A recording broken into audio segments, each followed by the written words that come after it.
Hello and welcome to QuickTale English. Today we share a powerful motivational story about a man who learned a very important lesson. Success doesn't wait for the perfect moment. You must create it. The Man Who Waited. David was a 35-year-old accountant who lived a very quiet and predictable life. He had a stable job, a small apartment, and a secret dream. For 15 years, David had wanted to write a book. He had a notebook full of ideas, characters, and beautiful descriptions. But there was one problem. David was waiting. He was waiting for the perfect moment. In his mind, the perfect moment looked like this: a quiet house by the beach, a brand new laptop, a mind free of stress, and a large amount of money in his bank account. Because he didn't have these things yet, he told himself, I will start tomorrow, or next month, or next year when I am ready. David's friends often asked him about his book. He always gave the same answer: I am waiting for the right time. I'm too busy right now. My life is too chaotic. When things become calm, I will begin. The visit to the old workshop. One Saturday, David went to visit his grandfather, Arthur.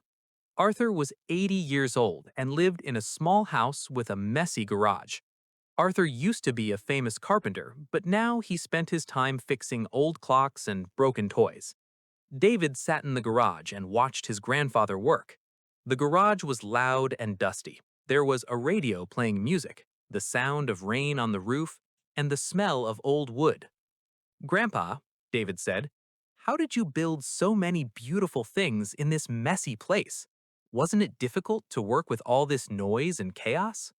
Arthur stopped working and looked at his grandson.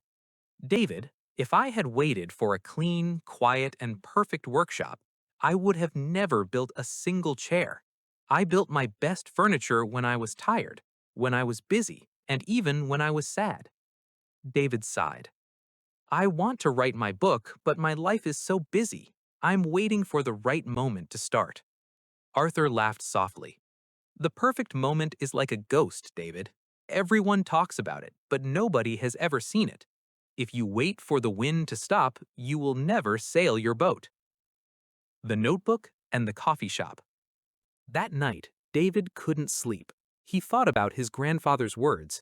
He looked at his notebook, the one he had bought 5 years ago. It was still almost empty. He realized that for 15 years, he had been a waiter, not a writer.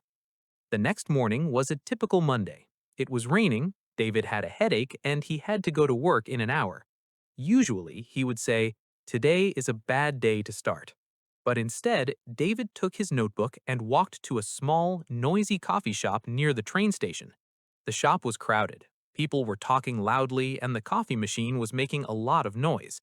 It was definitely not the perfect place. David opened his notebook. He felt nervous. His mind was not clear and he felt tired. But he remembered Arthur's voice. The perfect time is usually right now. He picked up a pen and wrote the first sentence of his story.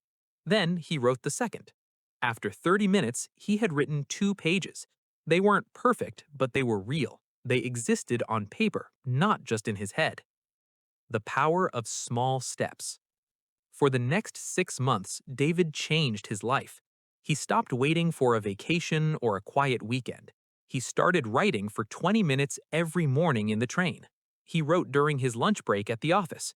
He even wrote on his phone while he was waiting in line at the supermarket. He learned that inspiration doesn't come before you start. It comes while you are working. Some days he wrote only 10 words. Other days he wrote 1,000. He realized that the chaos of his life was not an excuse, it was the reality. One evening, he was sitting at his kitchen table. His apartment was messy and he was exhausted after a long day of accounting. But he looked at the stack of papers in front of him. It was a finished manuscript. He had done it. He hadn't waited for the beach house or the new laptop. He had used his old pens and his busy schedule. The lesson learned. David sent his book to a publisher.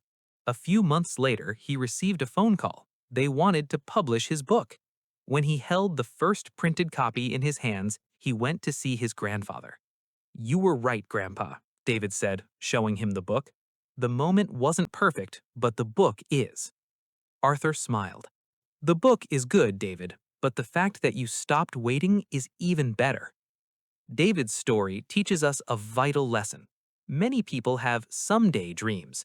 They say, someday I will travel. Someday I will start a business. Someday I will be happy. But someday is not a day of the week. The truth is that life will always be busy. There will always be bills to pay, problems to solve, and reasons to wait. If you wait until you are 100% ready, you will wait forever. Perfection is a wall that prevents progress. Your time is not next month. Your time is not when you have more money or more energy. Your time is now. Start where you are. Use what you have. Do what you can. The perfect moment isn't something you find, it is something you make by simply starting. Thank you for joining QuickTale English. Subscribe for more motivational stories and continue practicing your B1 English. See you next time.